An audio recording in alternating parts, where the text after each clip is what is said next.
Hi, I'm James the Light Guy, and today we're doing a full, detailed review of these LED replacement headlight bulbs from Alla lighting. These bulbs are available on Amazon, and if you'd like to get them for yourself, I'll put a link in the description below.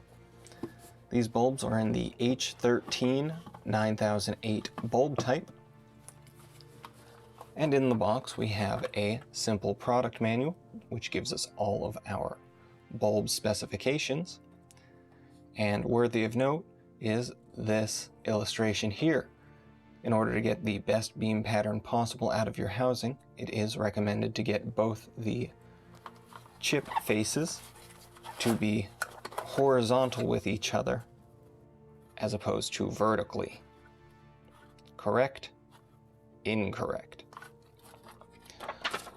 On the back we have a 12-month warranty and how to access that warranty, make claims, as well as notes here about troubleshooting for CAN bus issues.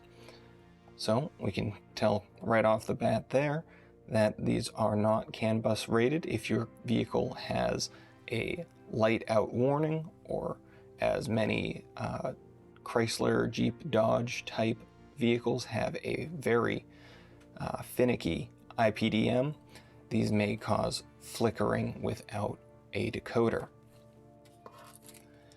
Next we have a set of additional O-rings and cable management ties, and then the bulbs.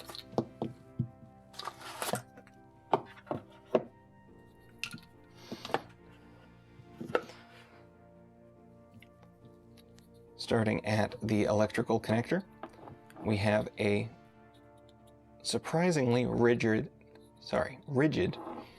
H13 9008 connector. There is no strain relief to the wire there, but a decent amount of strain relief on the sides with the power controller.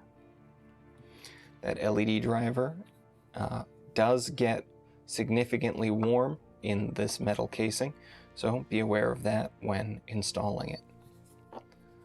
We have a simple connector here. If I can get it to come apart, it's very well sealed. There we go. With 4 pins. These are your ground, power to low beam, power to high beam, and power to fan.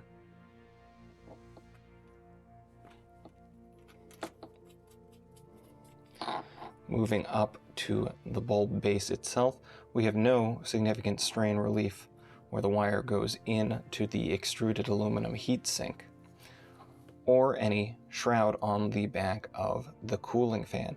It is a very large cooling fan, which should drive a fair bit of air through these slots. Moving up, we have a plastic base plate. It's actually a decent quality base plate. Good sealing here and here to keep moisture out of your headlamp assembly. And the O-ring here plays double duty, which pre-tensions this base against these small tabs here, which retain it in here. This gives you the ability to load this in multiple angles. If I could show that. There we go. That's one angle. And there's another angle to help get you that proper alignment. Moving up the shaft, we have the same extruded aluminum shell, which has been machined down,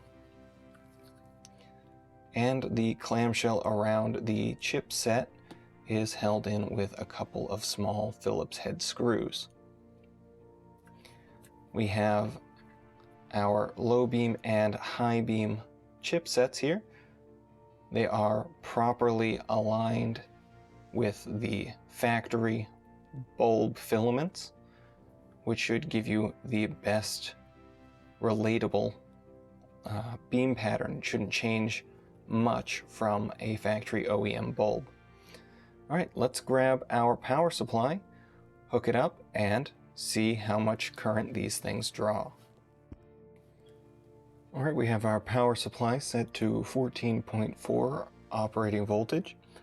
And what we'll do is we'll hook our electrode up to the low beam contact. As you can see, that is incredibly bright.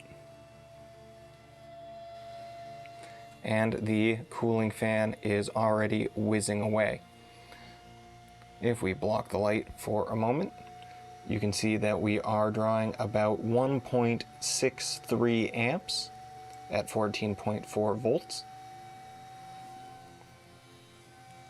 And there is a significant shadow region between the chips. Let's switch it over to the high beam position.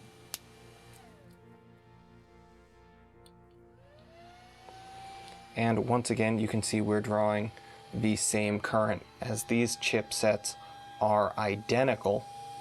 The only difference is the relative position in the housing.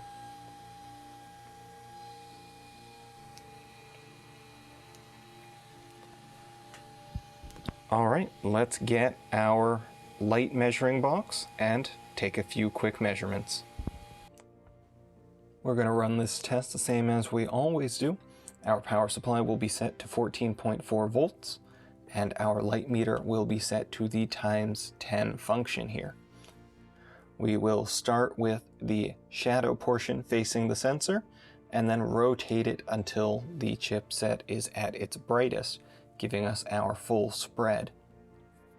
Since the low beam and high beam chipsets are identical, we will only be running the high beam set since it is more centralized on the bulb. Without further ado, let's get to it. Our darkest section appears to be there, 275 lux. And our brightest I saw was about, we'll call it 960, which is a pretty decent spread for a two-sided chip. I believe that these bulbs would create the best beam pattern in a reflector type housing. And so I will likely do a future video installing them in one, just to see how they look. But that's all the time I have for today's video. If you found the information to be useful in any way or enjoyed my content, drop me a like or let me know in the comment section below. And don't forget to subscribe to the channel for more videos like this. Follow me on Instagram and Facebook. And until next time, I'm James the Light Guy.